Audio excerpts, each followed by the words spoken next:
Je ne savais pas que j'étais mort. Je me souviens seulement de l'anesthésie dans mon bras. Mon histoire commence ainsi. John G. Davis avait 21 ans lorsqu'il est mort dans une salle d'opération. C'est différent de toutes les expériences de mort imminente dont nous avons déjà parlé. Il est ici aujourd'hui pour partager ce qu'il a vu de l'autre côté. J'ai entendu, je suis ton guide spirituel. Ils m'ont placé dans ce qu'on appelle le centre d'orientation. Chaque écran diffusait un épisode différent de ma vie. Oh mon Dieu, je n'ai même pas envie d'appeler ça une expérience de mort imminente. C'était une expérience de mort. Tout à coup, il y avait un homme debout juste devant moi. Il ne m'a pas dit qui il était, mais je savais que c'était Jésus. L'espoir que cette expérience m'a donné, ce n'était pas pour moi, c'était pour que je le partage avec les autres. Les gens n'ont pas à avoir peur de mourir. L'autre côté, c'est chez nous. Les gens ne réalisent pas à quel point c'est important de venir sur Terre. Il faut vraiment être un guerrier.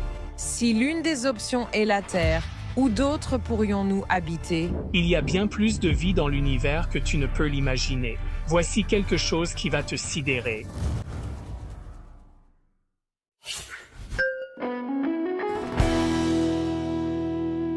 Bonjour, je suis Mayim Bialik. Et moi, je suis Jonathan Cohen. Et bienvenue dans notre décryptage. Eh bien, aujourd'hui, nous allons vous emmener au-delà de ce monde.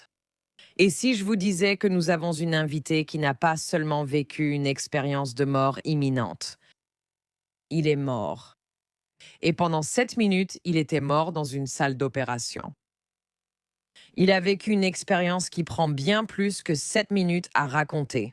Il est ici aujourd'hui pour partager l'histoire très élaborée, détaillée, compliquée et très touchante de ce qu'il a vu de l'autre côté.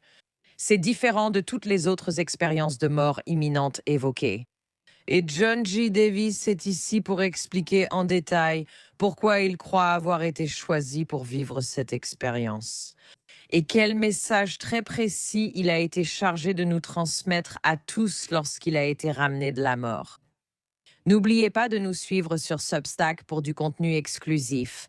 Accrochez-vous et accueillons John G. Davis dans l'émission. Break it down. Merci beaucoup de m'avoir invité. J'aime toujours partager mon histoire et j'espère qu'elle donnera à votre public le même espoir qu'elle m'a donné toutes ces années. Vous savez, les histoires de personnes qui ont été déclarées mortes et qui sont revenues fascinent les gens pour de nombreuses raisons. Et l'une des raisons, c'est que ces histoires sont souvent hautes en couleurs, fascinantes, vous savez, divertissantes. Mais l'autre raison, c'est que, vous savez, les personnes qui ont vécu les choses que vous avez vécues ont accès à une connaissance et une sagesse qui viennent littéralement d'ailleurs et que vous pouvez ensuite transmettre aux autres. Donc, avant même que nous abordions votre histoire, je me demande si vous pouvez commencer par nous dire pourquoi, selon vous, cela vous est arrivé à vous en particulier. Bien sûr, c'est une excellente question, et c'est une question à laquelle j'ai réfléchi depuis que cela m'est arrivé, car mon histoire a commencé en 1987. C'est à ce moment-là que tout cela s'est produit. Et ça doit être l'œuvre de Dieu parce que je me souviens de chaque détail comme si c'était arrivé hier. Chaque fois que je raconte cette histoire, j'ai l'impression d'y être à nouveau. Mais je ne sais pas pourquoi j'ai vécu cette expérience. Je me suis toujours demandé pourquoi il ne l'avait pas simplement donné à Oprah ou à quelqu'un comme vous deux qui avez un public. Moi, je n'ai rien. Je n'ai pas de podcast. Je n'ai pas d'émission de radio. Je n'ai rien. Mais tout ce que j'ai jamais fait, c'est faire ce qu'ils m'ont dit de faire, c'est-à-dire partager ce qu'ils m'ont montré. Donc, je ne sais pas pourquoi ils me l'ont donné. Alors, ramène-nous à l'époque où tu avais 21 ans et raconte-nous ce qui t'a mené à ton expérience de mort imminente. Oui, alors voilà comment tout a commencé. Mon père travaillait dans la vente. Il a eu une entreprise de revêtement de sol et a fait de la vente toute sa carrière. Et une année, il a gagné un concours de vente. Et une partie de ce qu'il a gagné, c'était ces 2 mobylettes, ou ce qu'on appellerait aujourd'hui des scooters. On passait notre temps à en faire dans tout le quartier. Un jour, je faisais un tour et j'ai eu un accident, je me suis écrasé contre un arbre. Et comme je suis tombé, je me suis arraché les tendons de la main droite et j'ai dû subir une opération pour les faire rattacher. Eh bien, je n'avais que 21 ans et je n'avais jamais subi d'opération auparavant. Je ne pense même pas avoir déjà passé du temps à l'hôpital, vraiment. Alors ma mère m'emmène à l'hôpital, à cette clinique. On m'emmène en fauteuil roulant au bloc opératoire. Ils commencent à me préparer. Et ils ont commencé à m'administrer l'anesthésie pour m'endormir. Eh bien, quelque chose de terrible s'est produit et j'ai eu une horrible réaction allergique à l'anesthésie, ce qui a arrêté mon cœur et je suis mort. Est-ce que tu étais consciente que quelque chose n'allait pas ou est-ce qu'à ce moment-là, tu étais ce qu'on appellerait inconsciente? J'étais totalement éveillé. L'anesthésie n'avait pas encore fait effet. Mais je pouvais sentir la chaleur parcourir mon bras. Alors tout à coup, tout est devenu noir. Et la seconde d'après, je me suis réveillé et je me tenais debout dans le plus bel édifice que j'ai jamais vu. C'était ce magnifique marbre blanc, un marbre blanc poli. Très souvent, quand on entend parler d'expériences de mort imminente, on entend parler d'une personne ayant eu un accident quelconque. Ils flottent au-dessus de leur corps en regardant vers le bas et ils prennent conscience d'un tunnel, puis ils commencent à avancer dans ce tunnel. Et au bout du tunnel, il y a une lumière blanche. Mais avant d'y arriver, ils sont accueillis par quelqu'un, un parent, un ami, un membre de la famille, quelqu'un qui est décédé avant eux et qui leur dit « Ce n'est pas ton heure, tu dois retourner ». Donc nous n'avons jamais su ce qu'est cette lumière blanche. Eh bien, ce qu'ils ont fait avec moi, d'une manière ou d'une autre, et je ne sais pas comment ils ont fait ça, ils m'ont mis de l'autre côté de cette lumière blanche. C'est là que commence mon histoire. Alors voilà ce qui s'est passé. Alors que je me trouvais dans ce magnifique bâtiment en marbre blanc, il était si long que je ne pouvais pas en voir la fin. À ce moment-là, dans mon oreille gauche, j'ai entendu « Je m'appelle Alan. Je suis ton guide spirituel. » Eh bien, personne n'avait jamais parlé de guide spirituel en 1987. Je n'avais même jamais entendu ce terme auparavant. Donc, j'ai juste pensé que ça devait être une sorte d'ange, parce que j'ai été élevé dans la foi catholique et on ne parlait jamais de guide spirituel. Eh bien, apparemment, chacun d'entre nous, avant de nous incarner, nous avons un guide spirituel qui nous aide à planifier nos vies. Et ils sont avec nous tout au long de notre vie. Eh bien, mon guide, Alan, me disait à l'oreille gauche tout ce qu'il me montrait.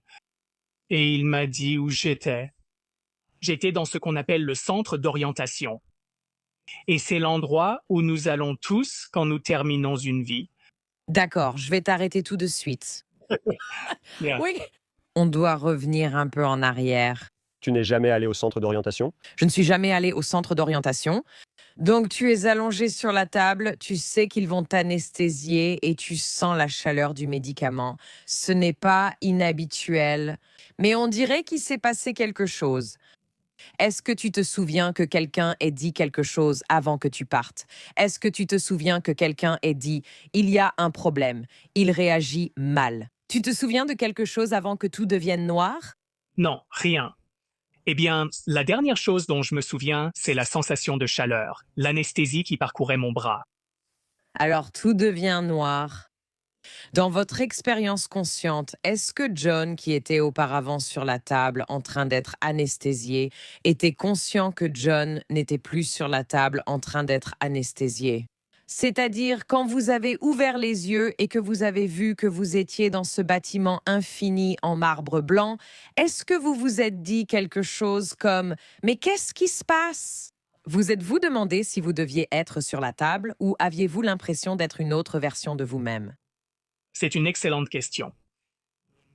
Quand j'ai ouvert les yeux pour la première fois et que je me suis retrouvé là, à regarder ce bâtiment si long que je n'en voyais pas la fin, ma première pensée a été « Oh là là, je n'avais aucune idée que l'hôpital était aussi grand. »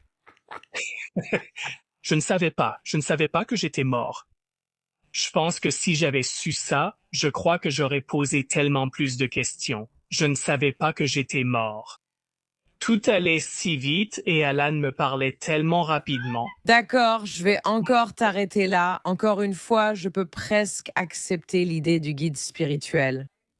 Pourquoi s'appelle-t-il Alan? Je ne sais pas. Quand il n'est pas guide spirituel, il travaille chez H&R Block. D'accord. Est-ce que le nom Alan te dit quelque chose? Est-ce que tu connais quelqu'un qui s'appelle Alan? Non, personne. Pas une seule personne. C'était Alan avec un L ou deux?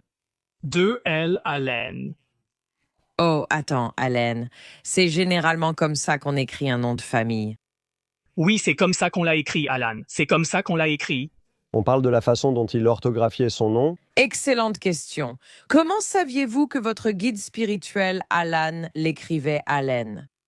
C'était vraiment ma toute première impression. C'était presque comme si je pouvais le voir écrit sur mon front.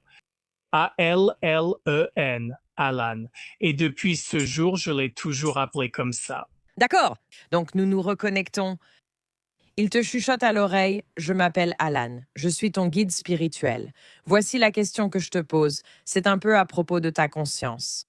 Avais-tu conscience d'être réellement sur la table ou étais-tu simplement dans ce nouvel endroit? J'étais pleinement moi-même, comme d'habitude, mais je me trouvais dans cet endroit et je n'avais aucun souvenir d'être allongé sur cette table. Tout se passait à ce moment-là et à cet endroit précis. J'étais présent à 100% dans ce bâtiment. Une fois que tout est devenu noir du côté de l'hôpital dans l'expérience de John, ce que nous savons, c'est que pendant environ 7 minutes, tu étais morte. Ce qui veut dire que tout le monde était probablement en train de paniquer d'une manière ou d'une autre, de déclencher un code d'urgence, d'essayer de te réanimer. Je ne sais pas s'ils ont informé ta famille de ce qui se passait, mais juste pour donner un cadre, pendant 7 minutes, tu étais morte. Oui, exactement. Pendant ce temps, toi et Alan êtes allés dans toutes sortes d'endroits. Exactement. C'est exactement ce qui s'est passé. Je n'avais aucune idée jusqu'à la toute fin que quelqu'un s'occupait même de moi. Quand je suis revenu à la fin de mon expérience, j'étais allongé sur la table. J'ai ouvert les yeux et tout le monde me regardait, penché au-dessus de moi. C'était du genre, ça y est, on l'a ramené, on l'a récupéré. Mais pendant toute cette expérience, j'avais l'impression d'être parti pendant 1 heure ou 2. C'était comme si j'étais parti dans un immense voyage qui durait éternellement. Mais chronologiquement, ça n'a duré que 7 minutes. Et c'est quelque chose dont on parle beaucoup et que je trouve être l'un des aspects les plus fascinants de... Je n'ai même pas envie d'appeler ça une expérience de mort imminente. C'était une expérience de mort, non? Selon tous les critères, tu étais morte. Mais c'est ça qui me fascine. Tu es revenu avec bien plus que 7 minutes d'expérience, d'information et de conscience. Donc tu es dans ce bâtiment en marbre blanc et tu as cette impression d'être de l'autre côté de la lumière blanche. Donc toi et Alan, est-ce qu'Alan a un corps? Tu sais quoi? Il se tenait à ma gauche. Je ne l'ai jamais vraiment regardé. Tout se passait tellement vite. Il m'emmenait d'un endroit à un autre, ici, puis encore là, mais je ne me suis jamais arrêté pour le regarder. Tous les autres que j'ai vus, ils ressemblent exactement à nous. Ils nous ressemblent exactement. Alors voilà quelque chose qui va te surprendre. Je suis debout dans ce bâtiment. Je regarde à ma droite, et aussi loin que je peux voir, il y a ces magnifiques colonnes en marbre blanc, peut-être 6 ou 9 mètres de haut, espacées d'environ 2 mètres. C'était si long que je n'en voyais pas la fin. Au milieu de ce bâtiment, il y avait toutes ces tables, à peu près de la taille d'une table de cuisine moyenne, faites d'un magnifique marbre blanc. Et il y avait 2 personnes assises à chacune de ces tables. Encore une fois, cela s'étendait à perte de vue. Et mon guide Alan a dit, ce sont des conseillers chargés de l'orientation. Alors je regarde sur ma gauche. C'était la partie la plus extraordinaire. Sur le côté gauche de ce bâtiment, encore une fois, il y avait un magnifique marbre blanc, du marbre blanc poli, mais tous les 2 mètres environ, il y avait ces tunnels qui semblaient avoir été creusés dans du marbre massif.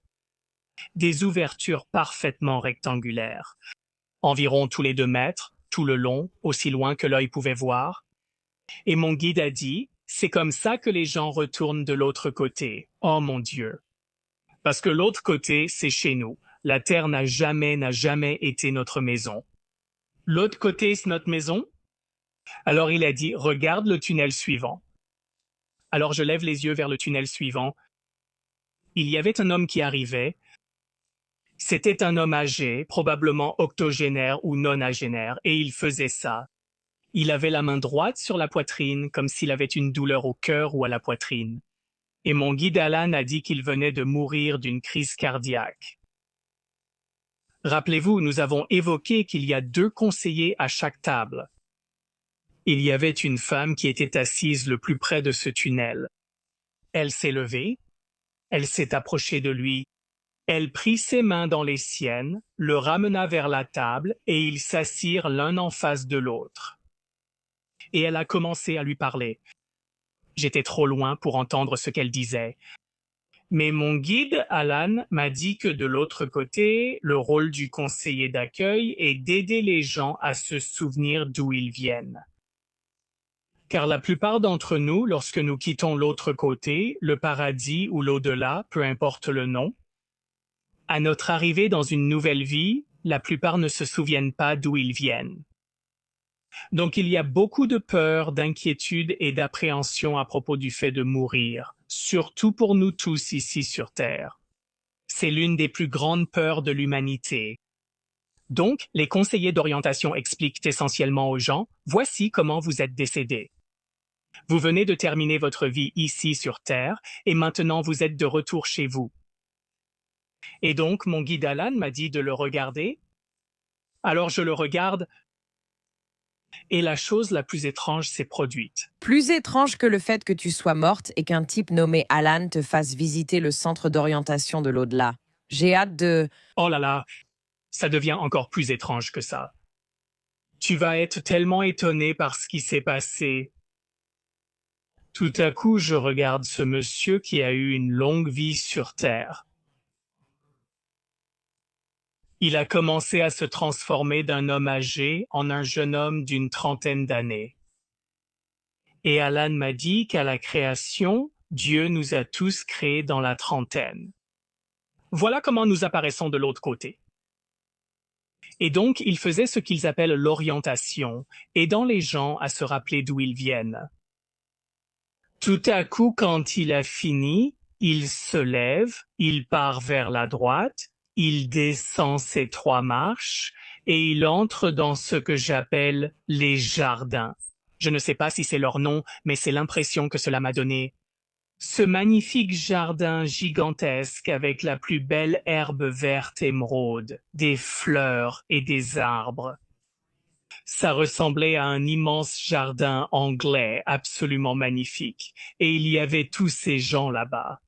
Il devait y avoir une 100 ou 200 personnes qui étaient là, attendant ce monsieur. Et mon guide m'a expliqué que lorsque nous mourons, nous traversons tous le tunnel, nous allons vers la lumière, nous allons dans le centre d'orientation, puis nous avons ce qu'on appelle des retrouvailles.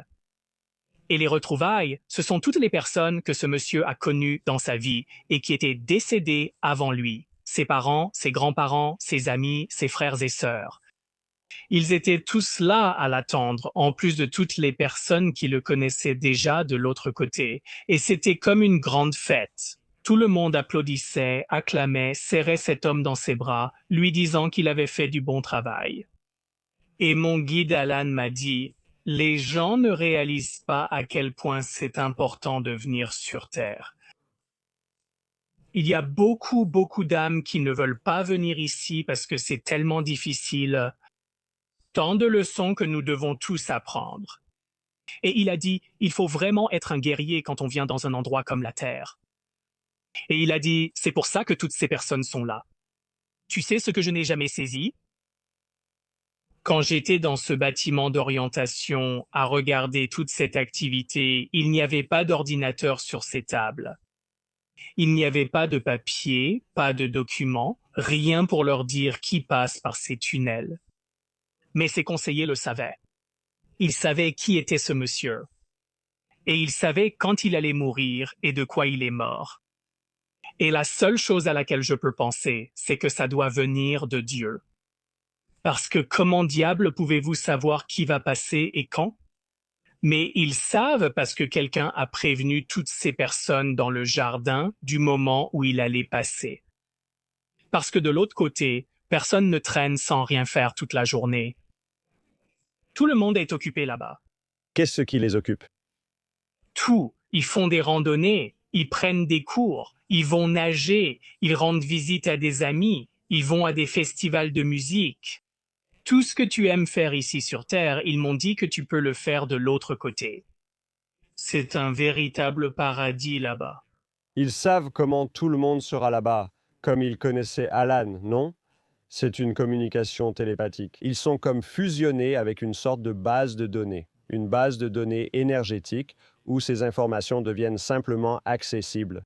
Comment est la voix d'Alan? Est-ce qu'il parle avec une bouche? Est-ce que cela t'est communiqué télépathiquement? Sa voix t'est-elle familière? Sais-tu simplement ce qu'il dit? Ça ressemblait à, tu sais, quand tu écoutes un enregistrement vocal et que tu peux l'accélérer comme si tu faisais avance rapide, Oui. c'est exactement ce à quoi ça ressemblait. Ça ne ressemblait pas à toi et moi. On aurait dit que quelqu'un avait mis l'enregistrement en avance rapide, mais c'était très rapide. Ça allait super vite. C'est sans doute pour cela que je n'ai pas eu le temps de réfléchir à ce qui se passait. Je me contentais de suivre tout ce qu'il me montrait et j'écoutais simplement. Et le plus étrange aussi, c'est que d'habitude, j'ai vraiment une très mauvaise mémoire. Par exemple, je ne pourrais même pas te dire ce que j'ai mangé hier soir, mais je me souviens de chaque détail de ce qu'ils m'ont montré. Je pense que c'est pour ça, ils voulaient que je raconte aux gens ce qu'il y a là-bas. Quand tu dis il, de qui parles-tu exactement? Par exemple, quand tu dis je ne sais pas pourquoi ou tu sais pourquoi ils m'ont montré ça, qui sont ces ils pour toi? Je suppose que toutes les personnes avec qui j'ai interagi étaient là. Et au fur et à mesure que je t'en dirai plus, tu pourras m'aider à mieux comprendre ce que je voyais. Mais il y avait tellement de gens là-bas qu'on pense que la Terre a beaucoup de monde, comme 8 milliards d'âmes ici. Et il y en a beaucoup, sinon plus, de l'autre côté. Dieu a créé des milliards et des milliards d'entre nous. Et vous pourriez penser que toute la création est ici sur Terre, mais ce n'est pas le cas. En fait, un peu plus tard, je vous en dirai plus sur les autres endroits où nous pouvons aller. Je suis vraiment frappée par le fait que les autres personnes à qui nous avons parlé et qui ont vécu des EMI, je ne sais pas si l'une d'entre elles a été déclarée morte pendant environ 7 minutes. C'est-à-dire, quand on parle d'expérience de mort imminente, ce sont généralement des personnes de ce côté de la lumière, n'est-ce pas? Elles vivent des expériences et on leur donne cette option. Veux-tu revenir? Elisabeth Krohn parle du fait qu'on lui a montré qu'il y avait un endroit au-delà des montagnes et qu'une fois qu'on y va, on ne revient pas, n'est-ce pas? Je pense que John est peut-être la première personne à qui nous parlons qui a vécu une expérience prolongée de la mort pour ensuite être ramené à la vie par, vous savez, de nombreux mécanismes intéressants. Oui, mais mon expérience, tout ce que je peux vraiment dire, c'est que c'était étrange. Je veux dire, il m'est arrivé tellement de choses et je considère mon expérience comme si j'étais une pièce d'un puzzle. Nous tentons tous de reconstituer ce puzzle et de comprendre comment cela fonctionne, nous qui avons vécu des EMI. Et je pense que ce qui rend mon histoire si unique, c'est qu'ils l'ont commencé de l'autre côté de la lumière. Donc je pense qu'ils veulent que je dise aux gens qu'il n'y a rien à craindre de la mort. En fait, le jour le plus heureux que nous aurons tous sera notre dernier jour, parce que c'est le jour où nous pourrons enfin rentrer à la maison. Et tous nos proches seront là, tous nos amis, et croyez-le ou non, nos animaux que nous avons aimés en grandissant, ils sont tous là. Dieu a créé nos animaux avec une âme. Et j'ai vu 2 chats que j'avais quand j'étais enfant. Arrête ça. Oui, Boo et Muffin, et je les ai vus. Ils sont tous là. Tu avais 21 ans à l'époque. Oui, Tu es mort, mais est-ce que tu vieillis? Si tout le monde est censé avoir 30 ans, si le vieil homme rajeunit, est-ce que toi tu vieillis? Et on dirait que tu ne vieillissais pas, donc tu étais toujours dans les limbes? Tu étais de l'autre côté de la lumière, mais tu n'étais pas complètement mort, même si tu étais cliniquement mort. Il savait que ce n'était pas ton heure. C'est exactement ça. Ce qui se passe, c'est que tu as mis le doigt dessus. Quand quelqu'un décède, s'il a vécu une longue vie et qu'il meurt âgé, il rajeunit à nouveau. Si une âme s'incarne et décide qu'elle va partir à 10 ans, cet enfant retourne dans l'au-delà. Mais cet enfant est aussi une âme de Dieu. Et cet enfant vieillit jusqu'à l'âge qu'il avait normalement de l'autre côté. Donc nous rajeunissons ou nous vieillissons pour avoir la trentaine. Donc, l'au-delà, c'est juste un groupe de trentenaires qui vivent leur meilleure vie. Ce n'est pas étrange de ne voir personne d'âge différent, ça paraît bizarre. Eh bien, une personne peut apparaître comme elle le souhaite. C'était un peu comme si c'était incroyable. On aurait dit Harry Potter. Il y avait cette sorte de sensation magique dans tout cela. Mais une personne peut apparaître à n'importe quel âge qu'elle souhaite. Beaucoup de gens vont vieillir. C'est comme quand tu meurs. Disons que tu meurs à 80 ans et que tes enfants se souviennent de toi à 80 ans. Tu pourrais vieillir quand ils meurent. Comme ça, ils te reconnaissent immédiatement. Mais tu peux changer. Tu peux avoir 4-20 ans parfois. Tu peux revenir. Ouais, oui, C'est ce qui t'est arrivé, n'est-ce pas? Et c'était l'information que tu recevais. Donc, en théorie, cette information t'arrive en anglais, n'est-ce pas? Parce que c'est ta langue maternelle. Est-ce que tu vois un groupe de personnes diversifiées ou bien tu vois des gens comme ceux de San José en Californie?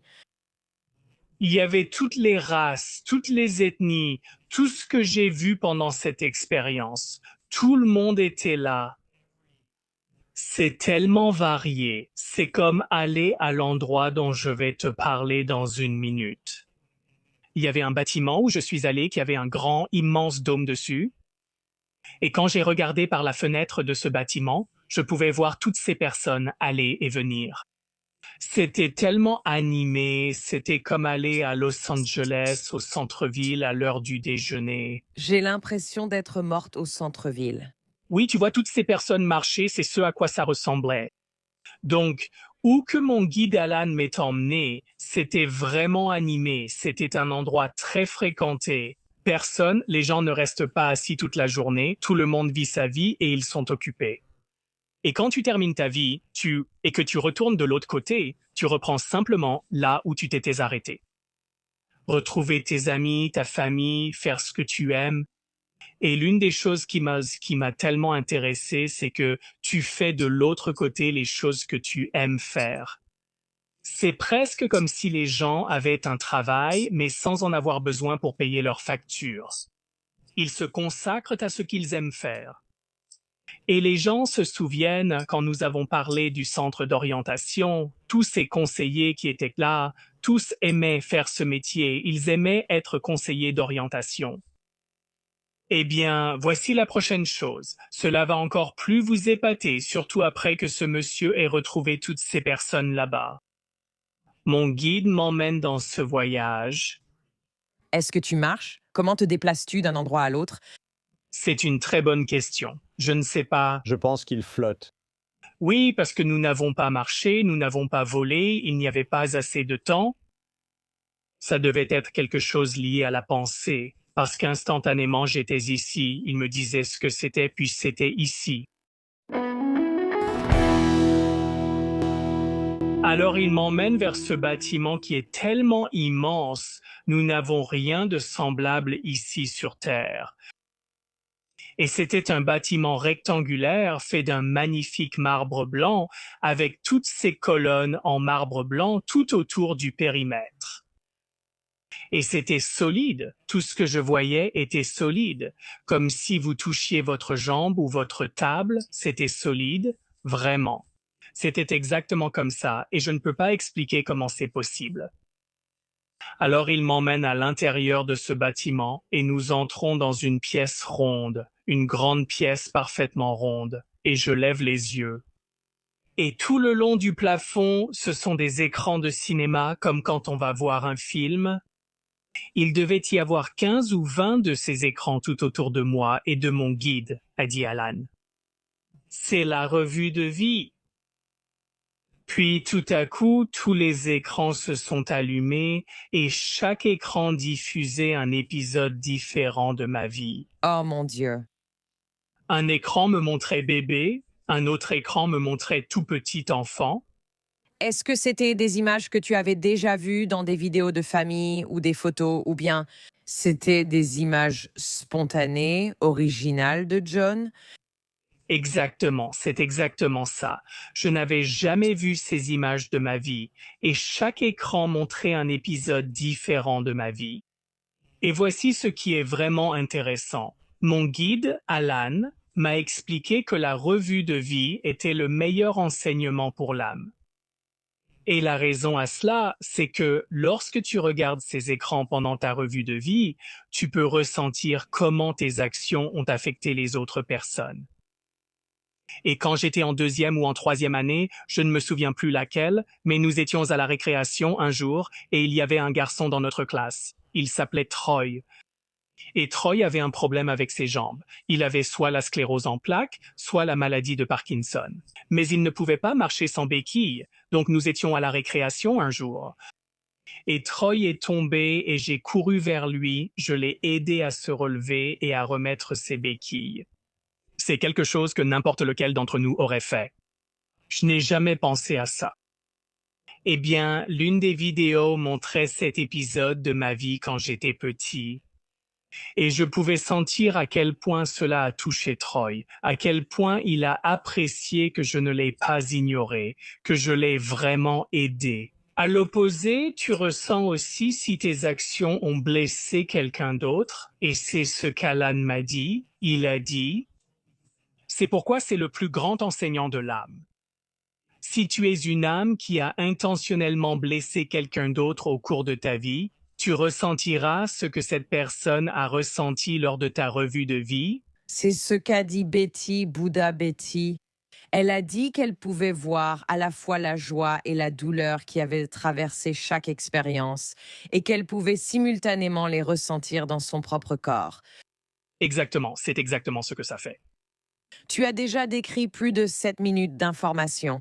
Tu pourrais dire, eh bien, John est un gars très créatif et il invente une histoire fantastique sur ce qui s'est passé quand, tu sais, il a eu une réaction à l'anesthésie. Mais la quantité d'informations avec laquelle tu es revenu, et c'est typique de chaque personne ayant vécu une MI.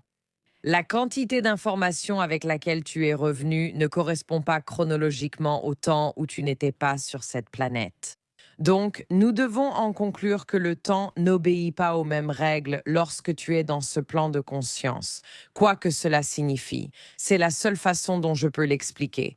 Oui, c'est exactement ça. Ici, nous avons le temps linéaire. De l'autre côté, non. Encore une fois, c'est quelque chose que je ne peux expliquer. Ils ne perçoivent pas le temps comme nous. Et ce qui est vraiment intéressant, c'est que si vous vivez tous les deux jusqu'à 90 ans quand vous partez. On va se rendre folle l'une l'autre. Oui, ma femme et moi aussi. Oui, exactement. Mais quand tu reviens, on a l'impression que tu viens juste de partir. Et je ne sais pas comment c'est possible, mais c'est comme ça qu'on le ressent. Nous concluons cette revue de vie et il m'emmène dans un autre bâtiment, un autre magnifique, splendide bâtiment en marbre. Et je ne sais même pas pourquoi beaucoup de ces bâtiments ressemblent à des temples grecs en marbre, mais c'est le cas pour beaucoup d'entre eux. Mais ce n'est pas l'au-delà dans sa totalité, il m'a juste emmené dans une petite partie de l'au-delà.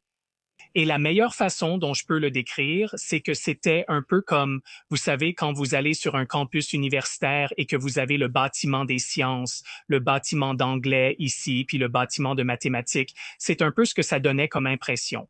Comme s'il m'emmenait dans tous ces différents bâtiments qui se trouvaient sur ce campus. Et où que ce soit, c'était vraiment animé. Il y avait beaucoup de monde partout.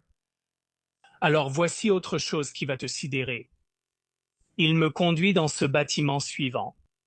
Il m'a d'abord montré l'extérieur de tous ces bâtiments, et puis nous allons à l'intérieur. Et à l'intérieur, il me fait entrer dans une salle qui ressemble à un cinéma, comme ceux où l'on va aujourd'hui voir un film.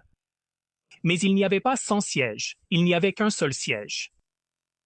Et il a dit, je vais te montrer des vies antérieures. Eh bien, je dois dire que j'ai eu du mal avec ça parce que j'ai été élevé catholique. Chez les catholiques, on ne parle pas de vies antérieures. Cela n'existe pas. Donc j'ai eu du mal à croire ça. Alors il me fait asseoir sur un siège dans ce théâtre et un film commence. Il a dit, je vais te montrer 3 de tes vies antérieures. Alors l'écran s'allume à nouveau comme au cinéma. Et c'est moi. Je ne ressemblais pas à ce que je suis maintenant car notre ADN et nos gènes changent toujours, influençant notre apparence. Mais je savais juste que c'était moi. Et j'étais un homme âgé. J'avais la tête rasée. Je portais une robe rouge. Et j'étais dans un monastère. Et mon travail dans cette vie-là était d'apprendre aux jeunes enfants comment devenir moines. Et cette vie-là s'est déroulée quelque part en Asie du Sud-Est, et puis l'écran est devenu noir. Il a dit, je vais t'en montrer une autre. Alors l'écran s'allume de nouveau. Et encore une fois, c'est moi, et je suis un homme. J'ai une brouette en bois et je la pousse sur cette route pavée. Et il y a toutes ces chaussures empilées dans cette brouette. Et mon travail dans cette vie-là, c'était de réparer les chaussures des gens. Et cette vie-là s'est déroulée quelque part en Europe de l'Est. Et puis l'écran est devenu noir. Il a dit, je vais te montrer une autre vie antérieure. Alors l'écran s'allume et c'est encore moi. Et je me tiens debout dans ce bateau en bois branlant sur un lac ou un océan. Et je jette un filet dans l'eau comme ça. Et je le ramène à la main petit à petit dans le bateau. Et une partie de mon travail dans cette vie-là était de pêcher du poisson pour le village. Et cette vie-là s'est déroulée quelque part au Moyen-Orient. Et c'était tellement extraordinaire pour moi parce que c'est à ce moment-là qu'Alan m'a dit que nous existons depuis des éons. Nous sommes aussi éternels que Dieu est éternel. Et si une personne veut avoir plusieurs vies, elle le peut. De l'autre côté, tout le monde aime toujours apprendre, mais il y a certaines choses que vous ne pouvez pas apprendre de l'autre côté et que vous ne pouvez apprendre qu'ici sur Terre ou dans un endroit semblable à la Terre. Et ces choses-là sont tout ce qui est difficile, tout ce qui représente un défi. Parce que de l'autre côté, c'est un environnement parfait. C'est un endroit que Dieu a créé pour nous, rempli d'amour, de joie, de compassion, tout le contraire de ce que c'est ici sur Terre. Donc, si une personne veut venir sur Terre pour faire l'expérience de ce que c'est que de divorcer ou de perdre un enfant alors qu'il est encore jeune, elle doit venir ici pour le faire. Parce que de l'autre côté, il n'y a aucune négativité. Il n'y a pas de guerre. Il n'y a pas de faim, il n'y a pas de pauvreté, il n'y a pas de vieillissement, il n'y a pas de maladie. Rien de tout cela n'existe là-bas. Et puis je me suis dit, pourquoi diable quelqu'un quitterait-il l'autre côté pour venir dans un endroit comme celui-ci? Pourquoi quelqu'un ferait-il ça? Il m'a dit que c'est à cause de ce que tu deviens. C'est ce que tu deviens après avoir traversé quelque chose de difficile. Et j'ai pensé, tu sais quoi, ça a du sens parce que ce sont les choses difficiles qu'on vit qui nous apprennent le plus. Et c'était la partie de mon expérience qui était la revue de vie. L'endroit suivant où il m'emmène, celui-ci était différent. C'était un immense bâtiment rond. Il était très très haut. Il y avait des colonnes de marbre blanc tout autour du cercle de ce bâtiment. Et il y avait un grand, immense dôme au sommet de ce bâtiment. Et mon guide a dit, c'est ici que nous allons quand nous planifions une vie. Eh bien, j'aurais aimé lui demander pourquoi nous venons ici, pourquoi allons-nous dans ce bâtiment, mais je n'ai pas pensé à poser cette question. Eh bien, tu étais occupée à être morte. Donc, tu étais préoccupée par d'autres choses. Oui, exactement, exactement. Et donc il m'emmène, il me fait entrer et nous nous approchons de cette table en marbre blanc. Et posé sur cette table, il y a un parchemin roulé avec un ruban bleu autour. Et on aurait dit qu'il était écrit sur du papyrus égyptien, ce genre de vieux parchemin. Alors je l'ai pris, j'ai enlevé le ruban et je l'ai déroulé ou déplié sur la table. Et Alan m'a dit que tout le monde écrit sa vie à l'avance. Ils écrivent toutes les choses qu'ils veulent accomplir dans cette vie-là. Et c'était presque comme quand on remplit une liste de résolutions du Nouvel An à la fin de chaque année. Toutes les choses que nous voulons accomplir. Je veux perdre 7 kilos, je veux retourner à l'université, ou quoi que ce soit d'autre. Et nous écrivons toutes ces informations. Et puis, quand tu termines ta vie, tu reviens dans ce bâtiment, tu récupères ton parchemin et tu le déplies pour voir comment tu t'en es sorti. Eh bien, j'ai baissé les yeux pour essayer de lire mon parchemin et il a fait ça. Il s'est replié à nouveau et je n'ai pas pu le lire. Et je pense que la raison était que si j'avais su certaines des choses que j'avais prévu d'apprendre, j'aurais fait quelque chose qui aurait interféré avec cela. Donc je ne pouvais pas lire, je ne pouvais pas lire mon parchemin. Je regarde sur ma droite et je regarde à ma droite et il y avait ce mur énorme, gigantesque. Il devait faire des kilomètres de long. Il était entièrement rempli de parchemins. Et mon guide a dit que tous ceux qui avaient vécu en 1987 avaient un parchemin correspondant sur ce mur. Donc quand ils terminent leur vie, ils reviennent dans ce bâtiment, prennent leur parchemin et regardent comment ils s'en sont sortis.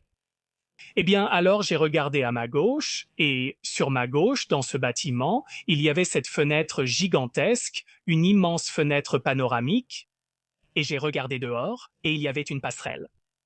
Et c'était la première fois que je voyais tous ces gens, tous ceux qui étaient de l'autre côté, tellement de gens allaient et venaient. C'était vraiment animé. Et tout le monde nous ressemble. Et ce qui est intéressant, c'est que tout le monde a un corps comme le nôtre. J'ai aussi entendu d'autres personnes ayant vécu une EMI dire que nous n'avons pas de corps, seulement des orbes de lumière. Mais ce n'est pas ce que j'ai vécu. Tout le monde ressemble à vous et moi. Chacun est unique, tout comme Dieu a créé chacun d'entre nous. Donc, je regarde toutes ces personnes. Et de l'autre côté de cette allée, il y avait la chose la plus belle que j'ai jamais vue.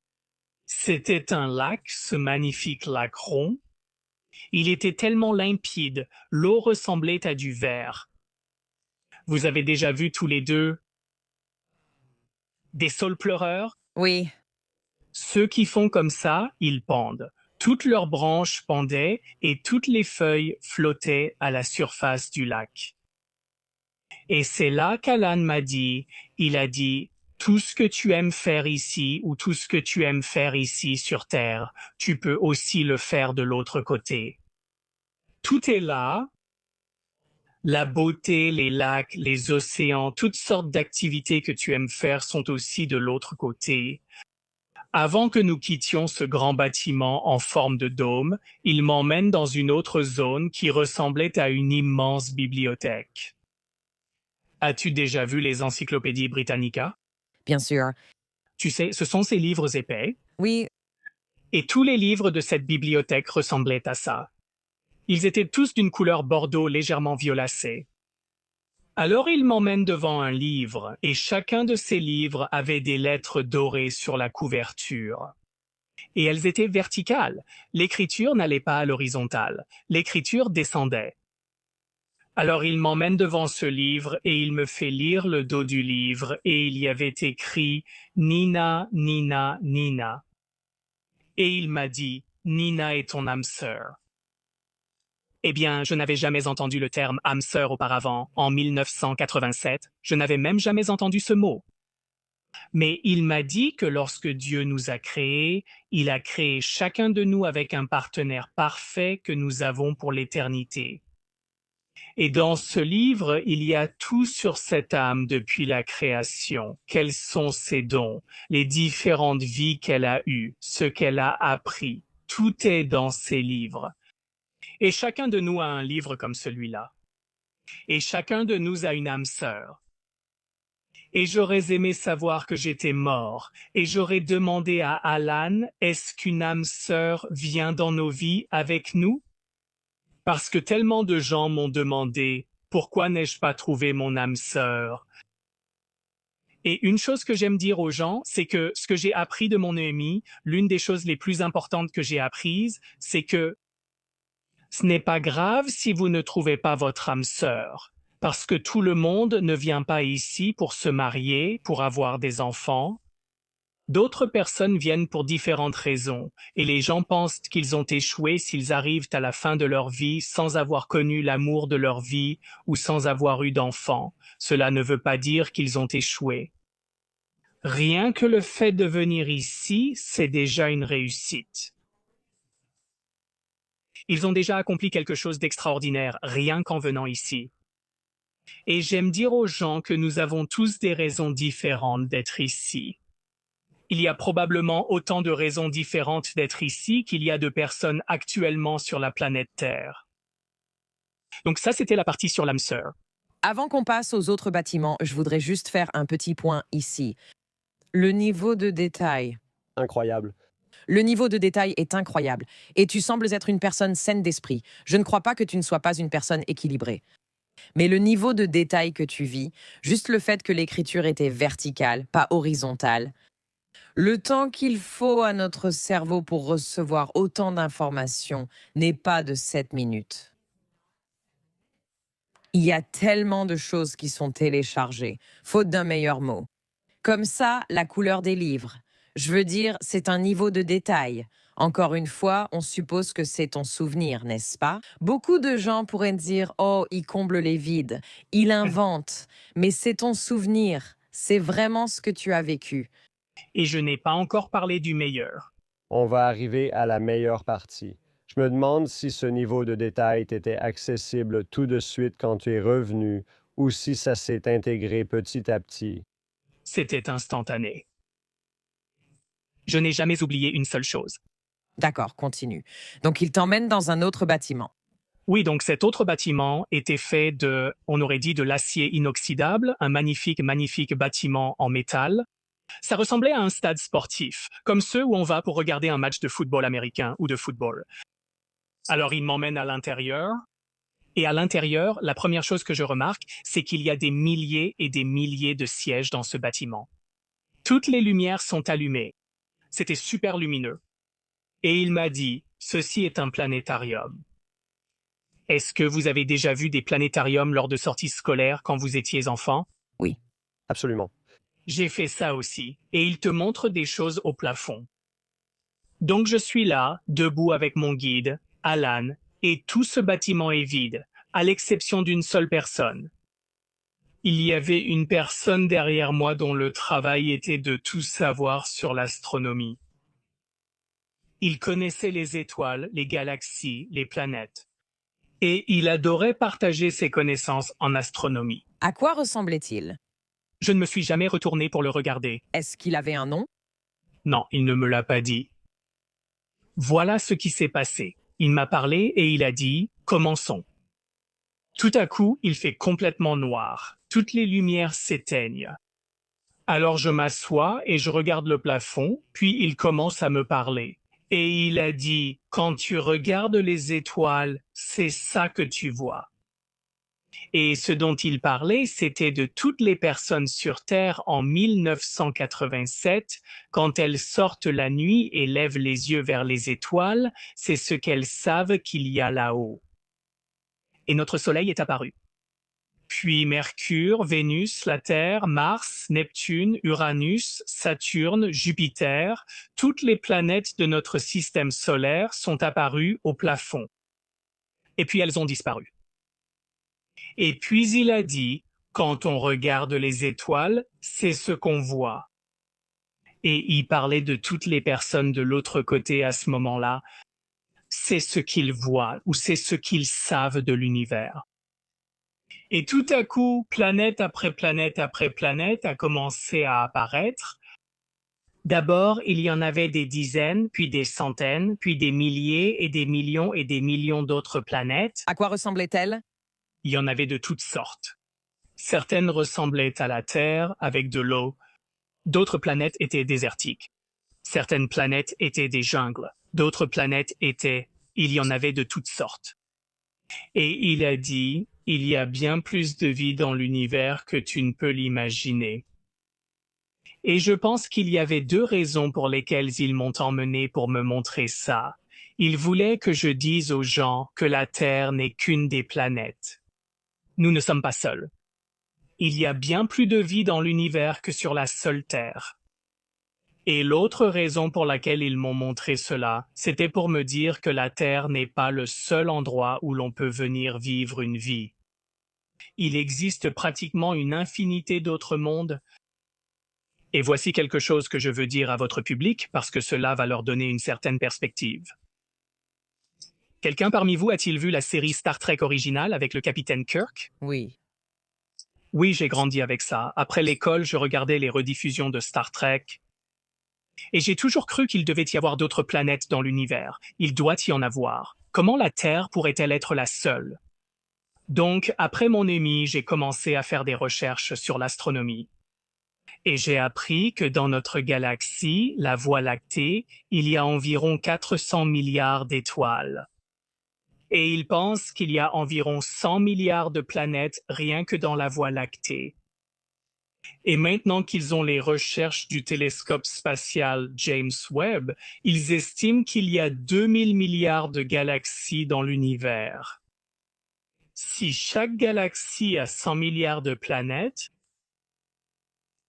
peux-tu imaginer combien d'autres mondes il doit y avoir?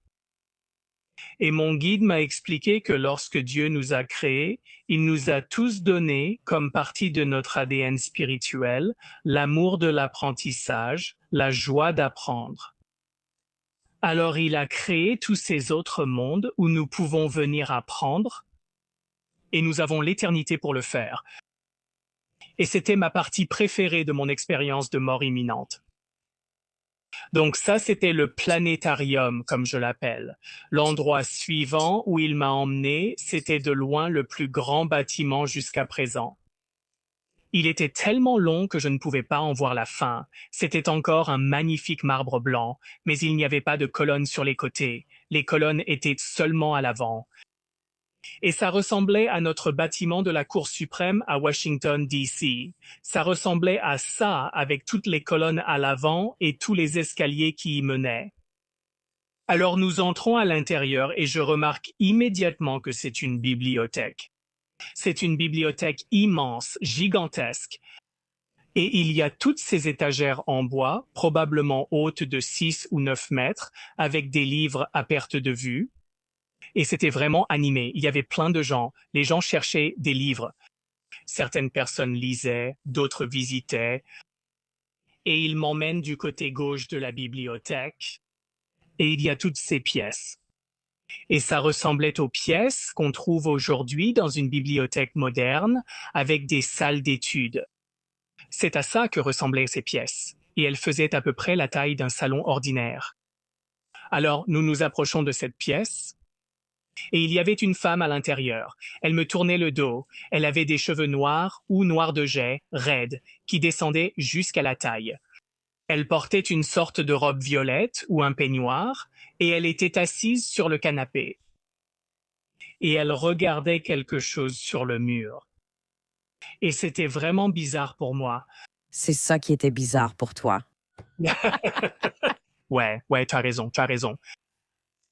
Alors, souviens-toi, en 1987, on avait des téléviseurs qui étaient ces énormes monstruosités de 90 kilos. Oui. Tu ne pouvais pas accrocher ça au mur.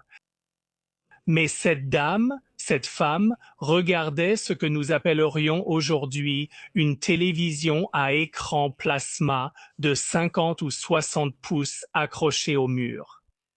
Et j'étais stupéfait parce que je n'avais jamais vu quelque chose comme ça auparavant. Nous n'en avions même pas encore. Nous n'avions pas d'écran plat. Donc elle regardait ça. Et mon guide a dit, regarde ce qu'elle regarde. Alors je m'approche et je peux voir qu'elle regarde une bataille. Et c'était entre des Amérindiens à cheval et la cavalerie des États-Unis. Et il y avait cette énorme bataille en cours. Et j'ai simplement supposé qu'elle regardait un film. Et mon guide a dit, elle regarde un événement historique réel.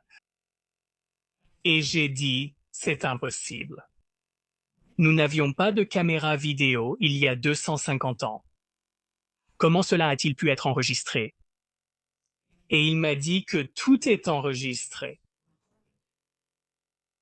Au final, et je ne comprends toujours pas comment c'est possible. Mais tout ce que vous avez jamais voulu apprendre sur l'histoire, vous pouvez aller dans cette bibliothèque.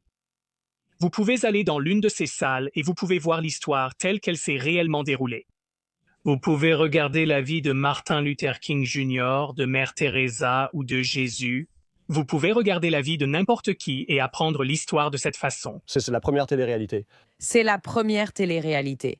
Je veux dire, l'explication, si quelqu'un demande, c'est que quand des choses se produisent, cette information, le fait que cela soit arrivé, est en soi un enregistrement, n'est-ce pas? Ce qui veut dire que l'information existe alors parce que cela s'est produit, n'est-ce pas? Cette configuration de molécules et toutes ces choses, cela existe d'une certaine manière dans une sorte de plan d'existence auquel on peut accéder. Je veux dire, Oui, Si la Terre est faite pour l'apprentissage, ce n'est pas juste pour ceux venus ici, mais pour l'apprentissage intergalactique. Y a-t-il des émissions de télévision d'autres planètes dans l'immense étendue de l'univers? je ne sais pas. Je pense que oui. qui était la dame? Je ne sais pas. Cette personne voulait juste en savoir plus sur cette partie de l'histoire de la Terre. Quand j'étais dans ce bâtiment où je faisais la revue de vie, je ne sais pas comment il est possible d'enregistrer toute une vie. S'il y a 8 milliards de personnes sur cette planète, avec tout ce qui se passe, surtout maintenant politiquement, comment est-ce possible que chaque chose soit enregistrée?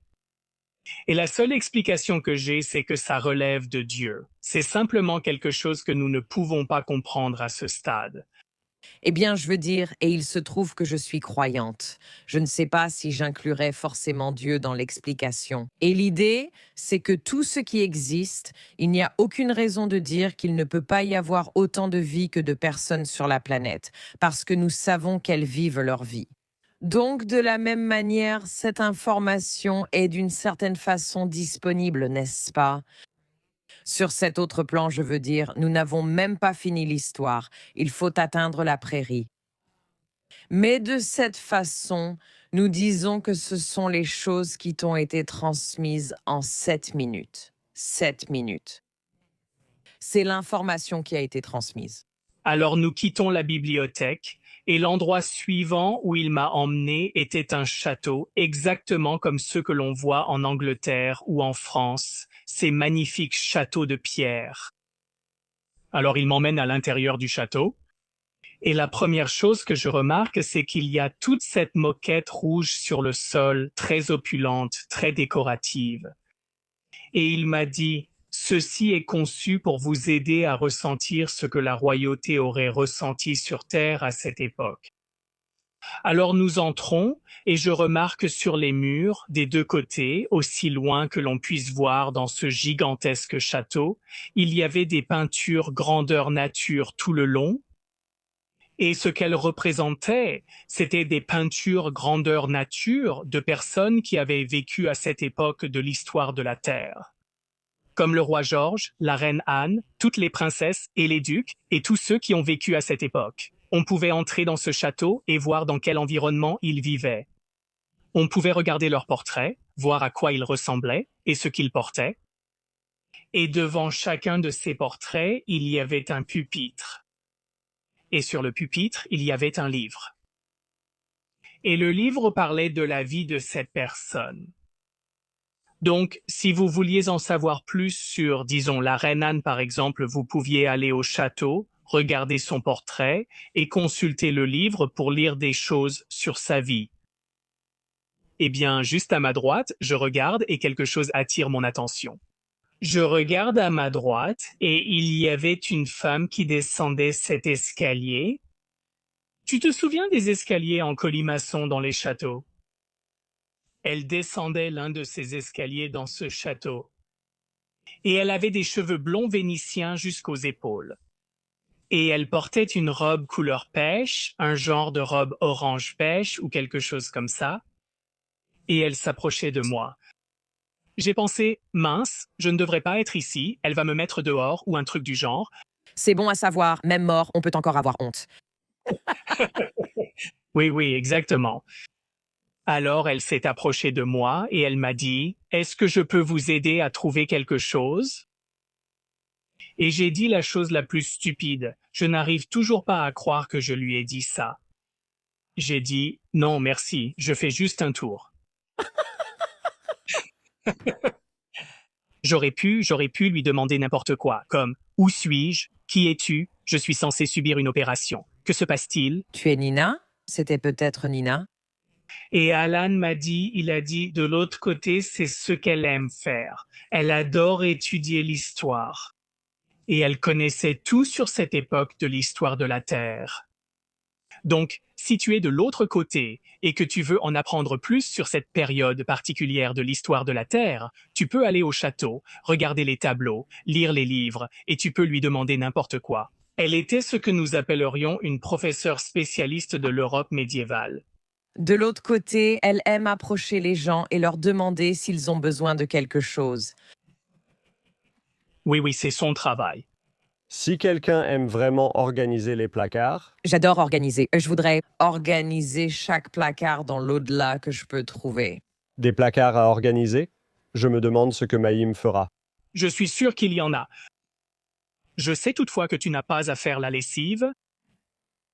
J'aime bien faire la lessive. D'accord, alors voilà, voici maintenant le passage dans la prairie. Alors on quitte le château et il m'emmène dans la plus belle et parfaite prairie que j'ai jamais vue. Il y avait des collines verdoyantes. Le soleil brillait, pas un nuage dans le ciel. Et il y avait toutes ces fleurs sauvages. Et puis mon guide, Alan, est parti. Et j'ai cru que j'étais debout dans cette prairie tout seul. Alors je fais ça. Je me retourne pour regarder le reste de la prairie.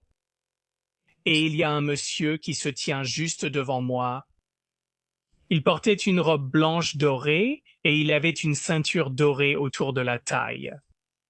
Et il avait des sandales couleur or lacées le long de ses mollets jusqu'aux genoux.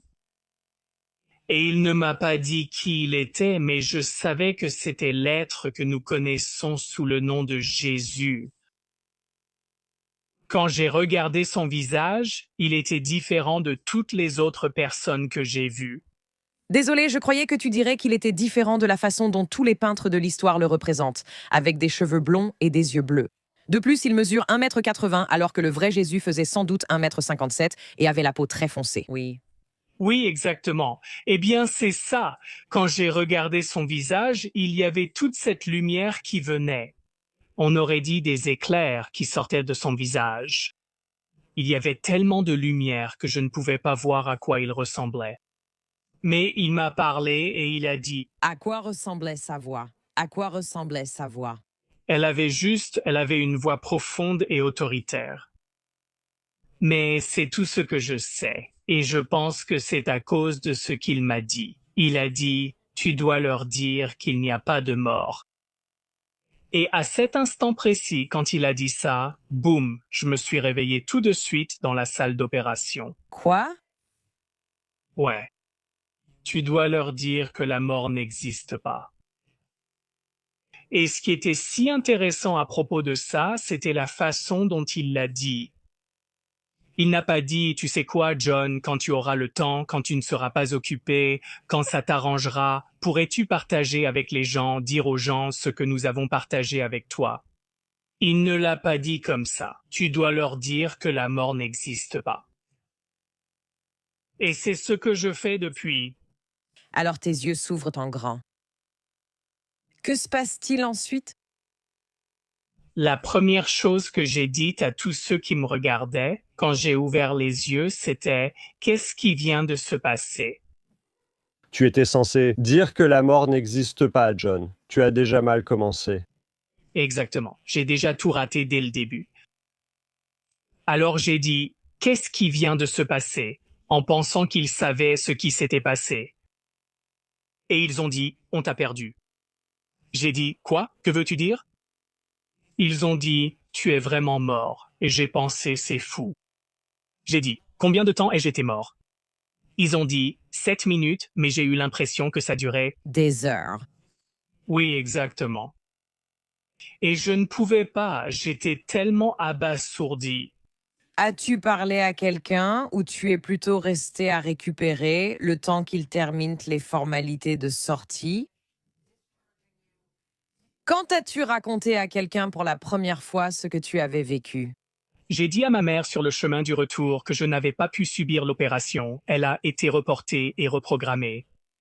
Ma mère me ramène à la maison. Je lui ai tout de suite raconté ce qui s'était passé.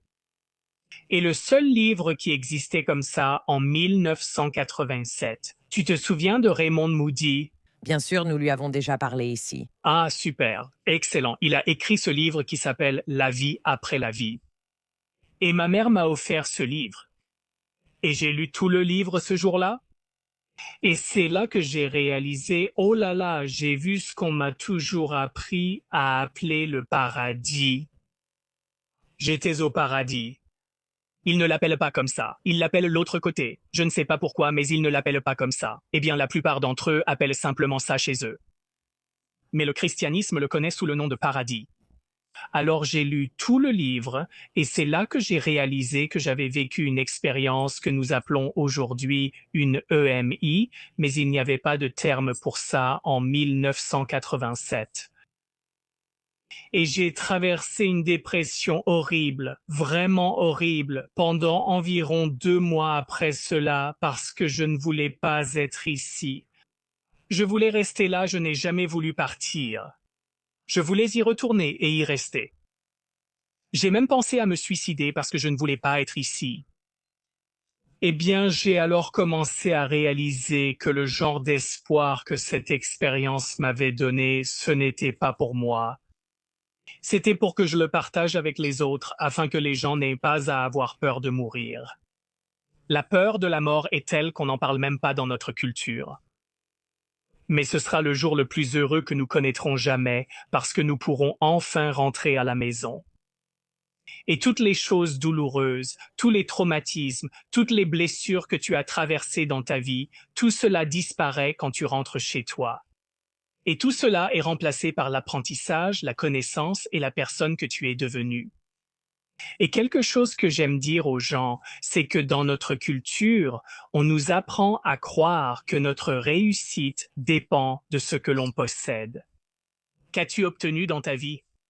As-tu eu la grande maison? As-tu eu la voiture de luxe? As-tu eu le plan retraite à 1 million de dollars? Aucune de ces choses n'a d'importance dans l'au-delà. Parce que pour eux, le succès se mesure à qui tu as aidé dans ta vie. Qui es-tu devenu? As-tu vécu une vie empreinte de bonté? As-tu tenté de changer les choses? Ce sont ces choses qui comptent. Je voudrais proposer, tu sais, une lecture sceptique des descriptions que tu as données. Parce qu'en fait, on ne sait rien de toi à 21 ans. On ne sait rien de, tu sais, ce que tu as vécu. L'interprétation que certaines personnes pourraient en faire, et ce serait logique. Si tu me disais, John, comme si j'étais une jeune femme de 21 ans qui adorait l'architecture grecque et romaine. J'étais fascinée par les châteaux médiévaux. C'était les choses que j'aimais étudier et découvrir. J'adorais les bibliothèques.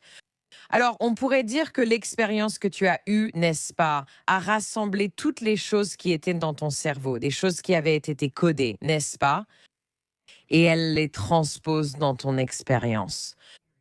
Elisabeth Krohn a dit qu'elle adore le jardinage et qu'elle a eu l'impression que son expérience du paradis était un jardin, mais que pour d'autres personnes, ce ne serait peut-être pas un jardin, n'est-ce pas? Que ce que nous sommes, nos expériences, tu sais, ce qui a été encodé, disons, sur cette planète, dans cette incarnation, cela pourrait être intégré à notre EMI. Alors, pouvez-vous nous décrire s'il y avait des éléments de choses que vous connaissiez et qui vous intéressaient, qui ont joué un rôle dans votre EMI? Ou pensez-vous que certaines des images et des visions que vous avez vues et vécues sont des images universelles que, selon vous, beaucoup de personnes pourraient avoir si elles vivaient une EMI? Ma première pensée quand tout cela est arrivé, c'était que ça devait être une sorte de rêve ou une sorte d'hallucination. Mais même dans ma vie actuelle, je ne me souviens pas de mes rêves. Je me souviens rarement de ce dont j'ai rêvé. Je n'ai jamais eu d'hallucination. Je ne prenais aucun médicament à cette époque-là. Je n'étais même pas encore allé à l'université. Je ne suis allé à l'université qu'à 29 ans. Je n'avais jamais étudié quoi que ce soit sur l'architecture grecque ou romaine. Je ne connaissais rien à l'histoire de l'art. Je ne savais rien sur les bibliothèques ni sur tout ce qu'ils m'ont montré. Tout était tellement nouveau pour moi. Je me suis dit, oh là là, tout ça est vraiment réel. C'était absolument extraordinaire. Et chaque fois que je raconte mon histoire, j'ai l'impression d'y être à nouveau. Et c'est ce même émerveillement, ce même sentiment dont on a parlé tout à l'heure, ce sentiment à la Harry Potter où tout semble magique. C'est absolument l'endroit le plus extraordinaire où je sois jamais allé. Eh bien, ma prochaine question, et je ne veux pas lancer une sorte de duel à mort contre les personnes ayant vécu une EMI, mais quand certaines personnes vivent une EMI, leur expérience est évidemment différente de la vôtre. Et beaucoup d'entre eux ont des images très élaborées et très détaillées de l'endroit où l'on va, de ce qu'est la revue de vie et du plan de vie. Les éléments sont, je dirais, presque identiques, n'est-ce pas? C'est ce que l'on constate statistiquement. Nous avons pu discuter avec Jim Tucker et Bruce Grayson, ainsi qu'avec d'autres spécialistes étudiant et répertoriant ces phénomènes cliniquement. Je suis curieuse de connaître votre avis. Et comme je l'ai dit, je ne vous demande pas de vous opposer à d'autres personnes ayant vécu une EMI, mais est-ce que, selon vous, cet endroit où vous êtes allé, est-ce l'endroit où nous allons tous, ou était-ce simplement votre expérience? C'est l'un des endroits où nous allons. Les endroits où ils m'ont emmené, tout le monde y va à un moment donné. C'est presque comme le centre d'une ville. J'ai eu l'impression que, où que je sois, c'était comme une planète, cette planète immense, énorme. Il ne m'a emmené que dans une seule partie. Je n'ai vu qu'une petite partie de l'au-delà, mais c'est quelque chose que, si j'étais seul dans tous ces bâtiments, je me dirais, d'accord, ça doit être quelque chose que je crée d'une certaine manière. Mais il y avait des milliers de personnes partout, toutes dans ces bâtiments. Toutes ces personnes étudiaient et visitaient. Et tellement de ces bâtiments, tout le monde semble les utiliser. Quelle compréhension en as-tu aujourd'hui? Et même tu sais, à l'époque, en 1987, les choses n'étaient pas aussi sophistiquées, tu sais, qu'elles le sont maintenant, à part la télévision plasma. Mais quelle est ton explication clinique qu'on t'a donnée? C'est-à-dire, avais-tu fait un arrêt cardiaque? Il n'y avait plus de pouls? Qu'est-ce qui s'est réellement passé pendant ces 7 minutes, d'après ce que tu sais? Je sais seulement qu'ils m'ont dit avoir utilisé les palettes. Ils utilisaient les palettes sur ma poitrine. C'est tout ce que je sais. Je ne sais pas s'ils l'ont fait ou s'ils m'ont dit autre chose, je ne m'en souviens pas. C'est suffisant. Tu étais morte, ma chère amie. Et je sais qu'ils ont dû le faire plus d'une fois, mais je ne me souviens pas combien de fois ils ont dû le faire. Je veux que tu le fasses autant que tu peux. Donc tu es très déprimé quand tu reviens. Quelle était ton idée, surtout avec le cadre religieux que tu avais? Il y a tellement d'aspects de ton histoire qui, encore une fois, ne correspondent pas au récit traditionnel judéo-chrétien, tu sais, ce genre de narration, n'est-ce pas? Ça ne fait pas vraiment partie du catholicisme. Quand tu es revenu, est-ce que tu t'es dit « Devine quoi, maman? J'ai aussi rencontré Jésus ». Est-ce que tu avais, tu sais, une base catholique ou chrétienne? Ou est-ce que ta définition de l'existence a dû s'élargir à ce moment-là? C'était vraiment étrange parce que quand je me tenais là devant Jésus, je n'ai eu aucune impression de sa part qu'il n'y avait qu'une seule religion. C'était plutôt comme si chaque religion détenait une part de vérité, mais qu'aucune religion ne détenait toute la vérité. Et quand j'étais là-bas, de l'autre côté, il n'y avait aucun sentiment de « c'est ici que sont les catholiques » ou « voici ce que croit l'islam » ou « ceci ». C'était presque comme si la religion avait été inventée par l'humanité. La religion n'a pas été inventée par Dieu. De l'autre côté, c'est ça, je pense que c'est la raison pour laquelle j'ai eu autant de mal quand je suis revenu. Parce que de l'autre côté, quand on est là-bas, on peut ressentir Dieu. on peut vraiment ressentir à quel point Dieu t'aime. C'est ça, c'est comme tu l'as mentionné, tu as des enfants. Ton amour pour tes enfants, tu les aimes tellement. C'est absolument inconditionnel. Voilà ce que l'on ressent avec l'amour de Dieu. C'est le sentiment le plus extraordinaire dont tu ne veux jamais être séparé.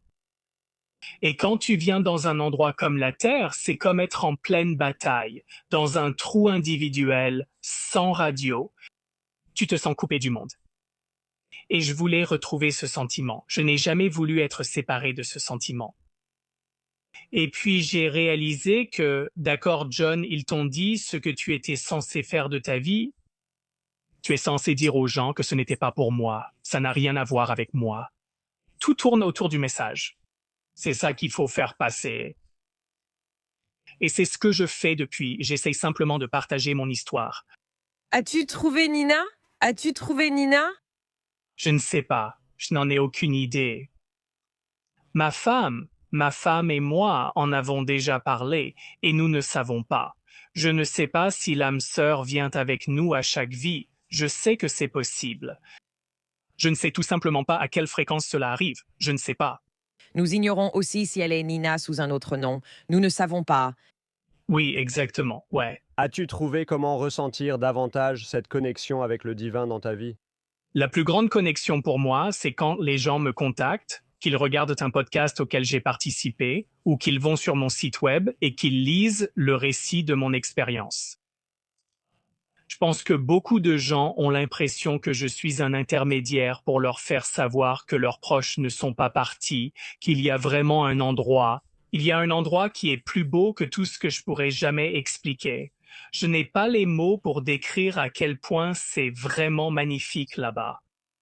Et le plus grand privilège de ma vie a été de dire aux gens que leur proche n'est pas parti. Il est simplement rentré à la maison. Et quand votre vie sera terminée, vous allez les retrouver. Il y a une femme qui m'a appelé l'autre jour et elle a perdu sa fille, Anna, quand elle n'avait que 31 ans. Et elle voulait juste savoir si ce que j'avais vécu était réel.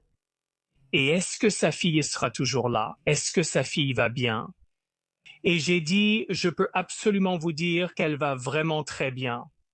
Elle est heureuse, elle ne souffre plus. Elle a l'amour de Dieu. Tous ses amis et les membres de sa famille sont là avec elle. Et que lorsque sa mère partira, elles seront de nouveau réunies. Ce sera comme si elle n'était jamais partie. Et cela a été le plus grand privilège de ma vie de pouvoir dire cela aux gens.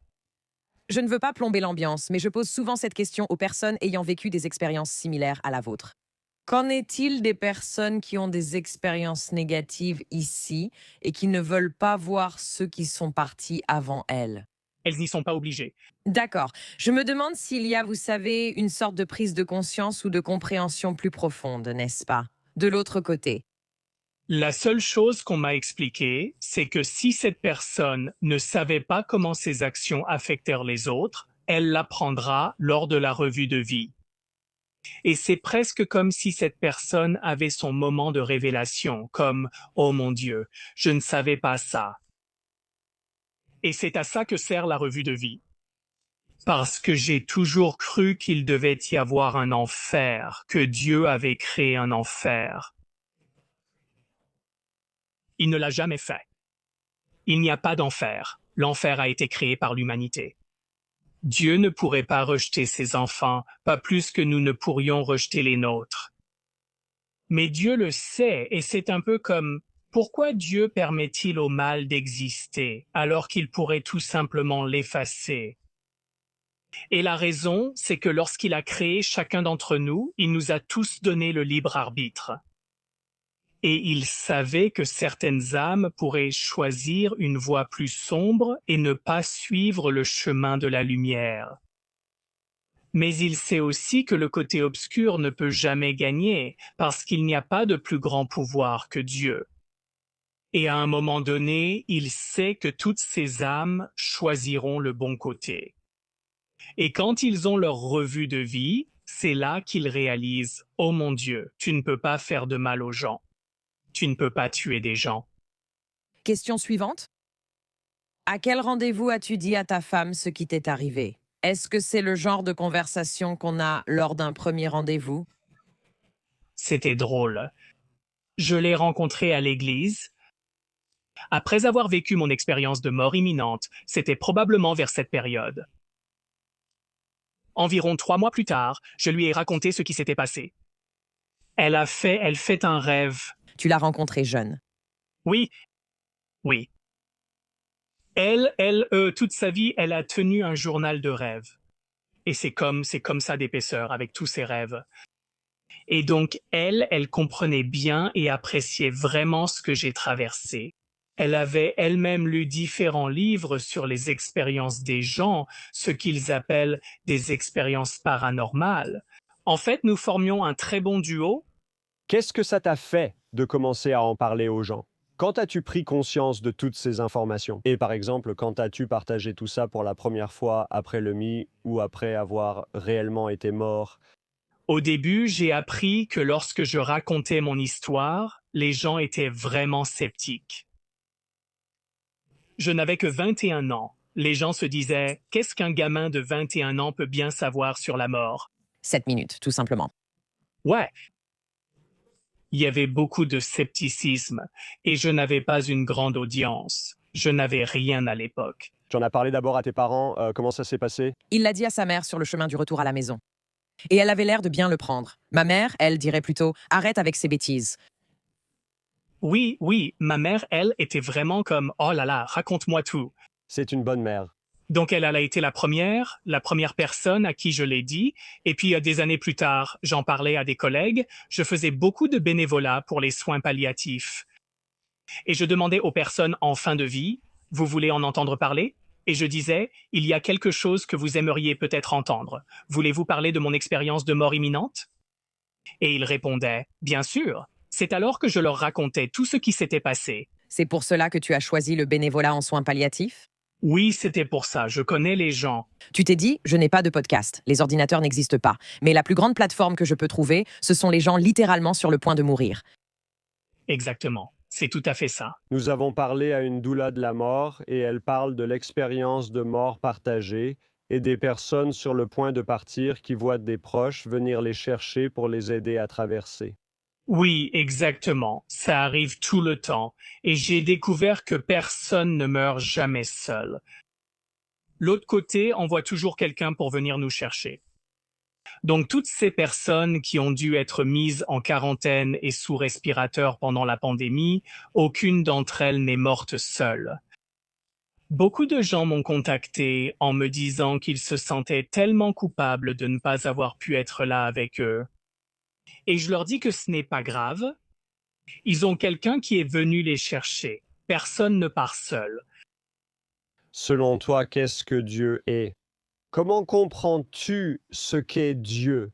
Et est-ce le créateur de toute la vie dans l'univers, ou est-ce seulement pour notre terre? Et chaque autre endroit où vont les âmes a sa propre version d'un Dieu qui est, tu sais, le responsable de ce Walmart. C'est quelque chose auquel j'ai beaucoup pensé aussi. J'y ai beaucoup réfléchi. La meilleure façon dont je peux décrire Dieu, c'est que c'est le sentiment d'amour le plus extraordinaire que tu aies jamais ressenti.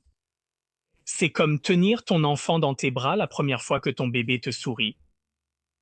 Ce sentiment-là, c'est comme ça que tu ressens l'amour de Dieu. Dieu, c'est juste l'amour. Il est, je ne sais même pas comment le décrire. Il est comme notre Père, notre Créateur, qui nous a tous créés pour partager toutes ces expériences avec lui. Mais je ne sais pas. Je ne sais pas si la personne que nous connaissons est Jésus. Je ne sais pas si c'était Dieu. Ma femme a dit qu'elle pense que Jésus est la partie de Dieu qui interagit avec nous, mais je ne sais pas vraiment. Et puis, ta question, Jonathan, est vraiment bonne parce que j'y ai déjà pensé aussi. S'il y a des milliers de milliards, pratiquement des milliers de milliards d'autres mondes, est-ce que chaque monde a son propre au-delà?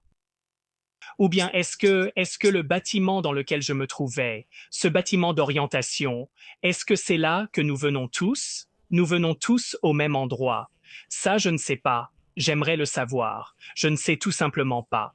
Je vais parier qu'ils sont comme des directeurs régionaux qui font un travail fantastique C'est comme dans Severance? dans leur propre petit coin du cosmos. Mais ça semble être un gros travail de créer toutes les âmes pour chacune de ces zones. Quel âge ont tes enfants? 23 et 22 ans. Oh wow, tu as de grands enfants. Alors, que peux-tu nous dire de ce que représente pour toi le fait d'être parent tout en vivant cette expérience et, tu sais, d'accompagner de jeunes âmes à travers cette étape de la vie? Il l'était quand tu es morte et que tu es revenue. Tu sais, la chose que j'ai le plus apprise, c'est que je sais que j'aime mes enfants à la folie, comme nous tous. Mais j'ai dû apprendre qu'ils ne m'appartiennent pas. Ils appartiennent à Dieu. Ils viennent de Dieu, comme nous tous, et je suis simplement là pour être leur gardien. Et je sais que chacun d'eux est venu ici pour vivre ses propres expériences, pour ses propres raisons d'être ici, et pas forcément pour croire à toutes les choses auxquelles je crois. Je leur ai raconté comment s'est passée mon expérience, mais je pense qu'ils sont à un âge où ils n'ont pas encore vécu beaucoup d'expériences de ce genre. Donc, ils sont vraiment très tournés vers la science. Donc, ils n'ont pas encore eu beaucoup d'expériences mystiques eux-mêmes. Du coup, ils préfèrent attendre de voir, mais ils sont très ouverts à tout ce que je leur ai raconté. Ils ne le rejettent pas et ne sont pas en désaccord avec ça. Ils me disent simplement qu'ils ne savent pas avec certitude. Ils n'ont pas encore leurs propres expériences. Comment intègres-tu les connaissances et l'expérience que tu as eues à ce moment-là et que tu as toujours? Parce que c'est ancré en toi. Avec le fait de vivre dans le monde réel, payer des factures, gérer les frustrations que la vie apporte naturellement. Comment fais-tu pour concilier ces deux réalités? C'est une très bonne question. En 1987, après toute cette expérience, je ne savais pas comment j'allais faire ça. C'était comme si je devais apprendre à marcher dans les deux mondes, parce que d'un côté, je ne voulais pas être ici. Je ne veux pas traverser toutes les épreuves qu'on traverse ici. Je veux retourner dans l'au-delà. Puis j'ai dû réaliser qu'on t'avait donné quelque chose que tu étais censé partager, parce que ce n'était pas à propos de toi, c'était à propos du message. Tu dois partager le message. Donc j'ai juste dû apprendre à marcher des deux côtés, un peu comme si j'étais d'un côté du voile et aussi de l'autre côté du voile. Et j'ai dû apprendre que tu peux toujours avoir une vie où tu peux apprendre, vivre des expériences et grandir ici sur Terre tout en ayant tout le savoir de l'au-delà. Parce que mon rôle était de partager avec les gens qu'il ne faut pas avoir peur de mourir. Il n'y a rien à craindre. C'est comme ça qu'on rentre à la maison. Et donc j'ai simplement dû réaliser que d'accord, je suis sur Terre. Je suis ici aussi longtemps que je suis censé y être. Je suis aussi un être spirituel. Je connais l'au-delà, et ça viendra. Je pourrai y retourner quand mon heure sera venue. Mais pour l'instant, je suis censé partager ce qu'ils m'ont montré, afin de donner aux gens le genre d'espoir que cela m'a toujours donné toutes ces années. Ça ne paraît pas fou, tu sais, pas du tout. Pas seulement parce qu'on parle à beaucoup de personnes qui ont vécu, tu sais, des choses de ce genre, mais je suis surtout stupéfaite par le niveau de détail, c'est-à-dire le niveau de téléchargement d'informations. C'est la seule façon de le décrire, parce que tout cela ne tient pas dans les 7 minutes pendant lesquelles on sait que tu étais morte, n'est-ce pas? C'est tellement, tellement fascinant, et nous sommes vraiment reconnaissantes que tu aies partagé ton histoire avec nous. Je sais que tu fais de l'hypnothérapie avec les gens. De nombreuses personnes reviennent d'expériences de mort imminente avec des capacités spéciales comme la synesthésie, la précognition ou la perception des auras. Tu sais, tu n'as pas ces choses-là, tu ne les as pas mentionnées. Mais je me demande, avec ce don que tu as et que tu peux partager, comment cela s'intègre-t-il dans l'hypnothérapie que tu fais avec les gens? Oui, c'est drôle. Les gens m'ont déjà posé cette question aussi, et j'ai l'impression de m'être fait avoir parce que je ne suis pas revenu avec quoi que ce soit. Je n'ai aucune capacité spéciale. Je n'entends pas mon gars. Je lui parle tout le temps, mais je ne l'entends pas. Mais je pense que ce qu'ils m'ont donné, c'est la mémoire, parce que si ça m'était arrivé et qu'ils ne m'avaient pas donné la capacité de m'en souvenir, je ne me serais souvenu de presque rien de cette expérience. mais je me souviens de chaque détail et je pense que c'est parce que je suis censé tout partager. Mais je pense que la seule chose avec laquelle je suis vraiment revenu, c'est que j'ai maintenant ce souvenir. C'était comme si c'était arrivé hier. C'est dire à quel point c'est encore clair. Mais c'est intéressant parce que j'étais tellement sceptique. Je suis généralement quelqu'un de très sceptique, et voilà ce que j'ai fait. Après mon EMI, environ 2 mois plus tard, j'ai pris rendez-vous avec une hypnothérapeute et je lui ai dit « Je veux voir si les vies antérieures sont réelles. » Parce que j'ai eu cette expérience où ils m'ont montré 3 vies antérieures. Et la façon dont j'ai été élevé, les vies antérieures, ce n'est pas quelque chose qui existe. Alors je vais la voir et effectivement, j'ai vu 3 vies différentes. Et c'est là que je suis vraiment devenu un vrai croyant. Je me suis dit, oh là là, c'est réel. Donc, tu as pu y retourner? Oui, j'ai vu 3 vies différentes. Et c'est là que j'ai réalisé, oh là là, toute mon expérience était vraiment réelle. Tout était réel. Et ce que je fais maintenant, c'est que depuis 1989, quand j'ai eu ma première certification, je fais de l'hypnose avec les gens tout le temps. Vous savez, on sait certaines choses sur la mémoire implicite et sur la mémoire procédurale. On parle du fait que, vous savez, si vous remontez sur un vélo, en général, vous vous souvenez comment faire du vélo. Ou parfois, j'essaie de jouer une chanson au piano et je bloque, je ne sais plus quoi faire ensuite. Si je recommence, la mémoire musculaire prend le relais et je peux jouer toute la chanson, n'est-ce pas?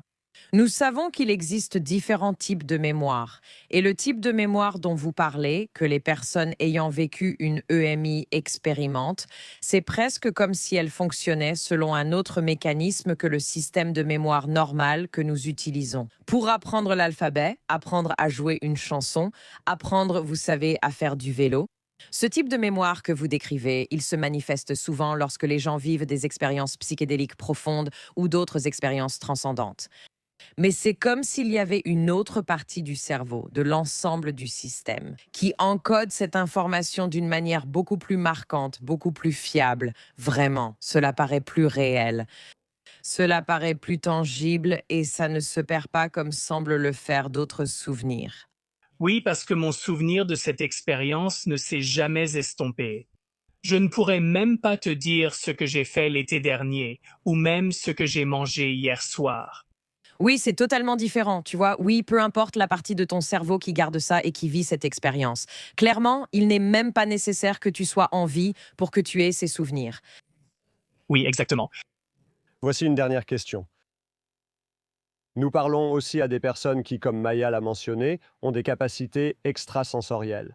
Et je pense que plus que jamais auparavant, le sujet de la précognition, de la vision à distance, de la télépathie est revenu dans le langage populaire. Les gens sont vraiment, vraiment curieux. Je suis très intéressé par l'intuition et je parle beaucoup du fait que nous avons des sens supplémentaires. Vous a-t-on montré quelque chose concernant les capacités extrasensorielles en lien avec le fait que les gens sur ce plan, dans cet espace, puissent augmenter leurs capacités ici sur Terre? Non, pas vraiment. La seule chose que je peux te dire, ce que je considérais comme paranormal, c'est « Tu te souviens quand j'étais dans cette bibliothèque, quand ils me montrèrent la guerre qui se déroulait? » Oui, Je n'ai pas dit à haute voix à Alan que c'était impossible. On n'avait pas d'enregistrement vidéo à l'époque. Je l'ai dit dans ma tête, mais il l'a entendu. Et je ne sais pas comment il a entendu ça. Il y a une sorte de composante de la pensée qui existe là-bas et qui n'existe pas ici. Et c'est instantané. oui. Je veux dire, si Alan peut exister comme ton guide spirituel, il peut aussi entendre tes pensées. Il y a une autre chose qui m'est venue à l'esprit pendant que tu parlais tout à l'heure, quand tu décrivais toutes les personnes de l'autre côté en train de donner le meilleur d'elles-mêmes. Est-ce qu'ils interagissent avec les gens dans ce monde-ci? On entend tellement parler de personnes qui reçoivent des messages de proches décédés. On entend aussi parler de personnes qui sont coincées entre deux mondes. Est-ce que ce comité doit aller chercher ces gens dans le monde intermédiaire et les aider à revenir? Je ne sais pas. Tout ce que je sais, c'est que les gens de l'autre côté peuvent nous entendre quand on leur parle. Par exemple, mes deux parents sont décédés, et je sais que quand je leur parle en conduisant, ils peuvent m'entendre, et je ne comprends pas comment c'est possible. Ils sont tellement occupés à s'amuser. Ouais, mais beaucoup d'entre nous reçoivent des messages d'eux à travers nos rêves. Et c'est pour ça que ma femme fait des rêves incroyables, parce qu'elle tient ce journal de rêves depuis tant d'années, elle reçoit beaucoup d'informations à travers ses rêves. Je vais te dire quelque chose d'intéressant. Elle a fait un rêve où elle était sur une autre planète et elle se trouvait dans un ascenseur avec ce qu'on appellerait un extraterrestre. Et l'extraterrestre lui a dit, la pensée est tout. Choisis bien les tiennes. Et puis elle s'est réveillée, mais elle l'a écrit pour ne pas l'oublier. Mais elle savait que c'était sur une autre planète. Nina, c'est Nina. Oui, ce serait drôle. Cela concerne les extraterrestres si elles rêvaient de ce que nous appelons un extraterrestre. Et il y a potentiellement toutes ces autres formes de vie à travers l'univers. Dans tous ces différents systèmes solaires, alors sont-ils plus avancés que nous?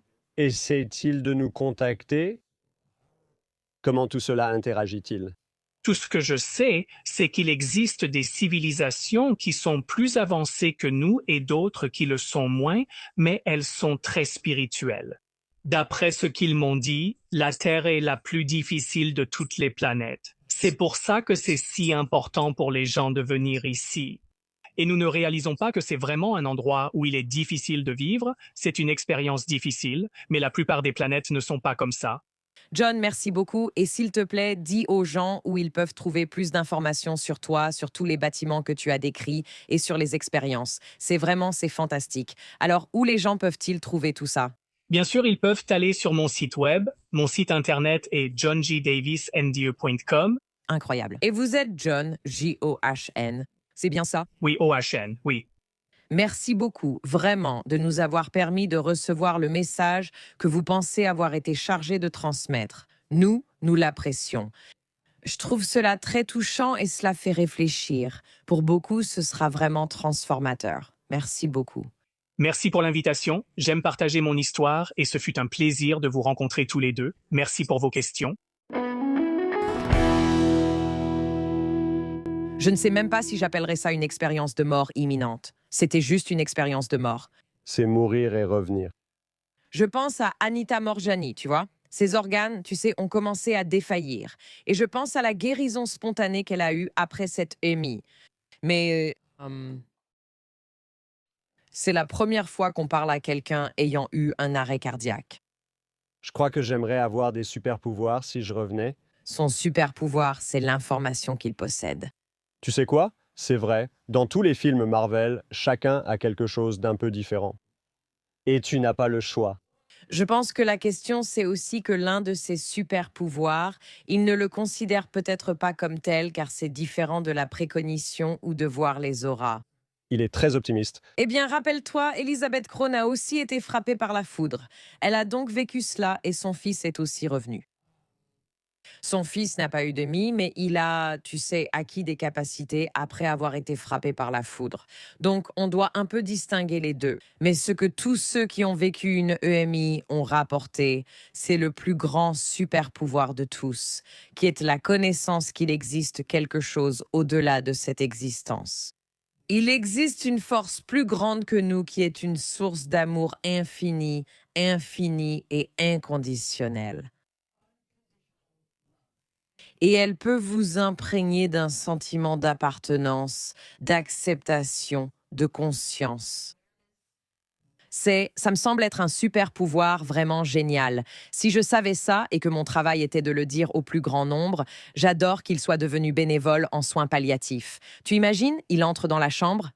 Devine quoi? Vos proches sont en route. C'est le gars à chaque enterrement qui dit « Ne t'inquiète pas ». Ils passent un moment formidable. La première chose à laquelle j'ai pensé, c'est Je croyais qu'on était juste des esprits flottants. avoir un corps me va, mais lequel? Valérie, tu t'es aussi posé la question? Je voudrais savoir si Valérie se le demandait aussi. Tu peux choisir le corps que tu veux.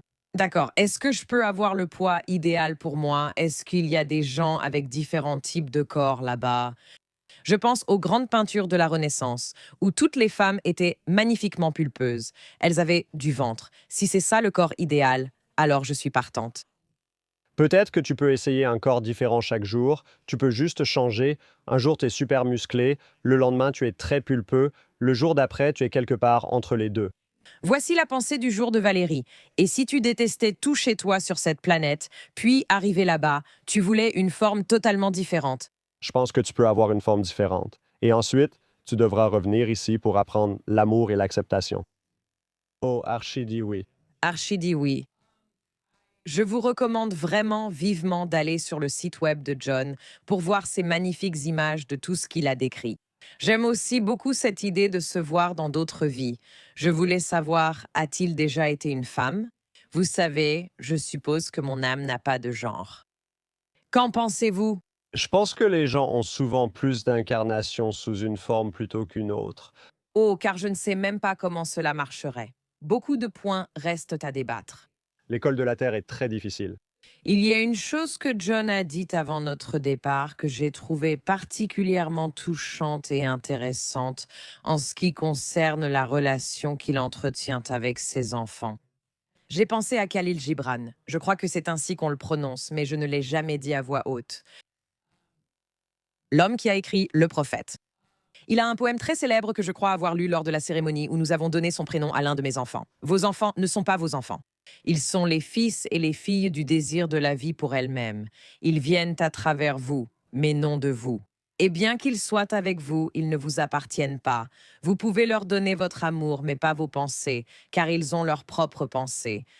Vous pouvez abriter leur corps, mais pas leurs âmes, car leurs âmes habitent la maison de demain, que vous ne pouvez pas visiter, même pas dans vos rêves, à moins que vous ne soyez John Davis. Vous pouvez chercher à leur ressembler, mais pas à les rendre comme vous.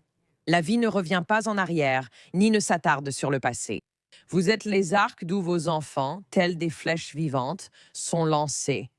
L'archer voit la cible sur le chemin de l'infini, et il vous courbe de toute sa force pour que ces flèches aillent vite et loin.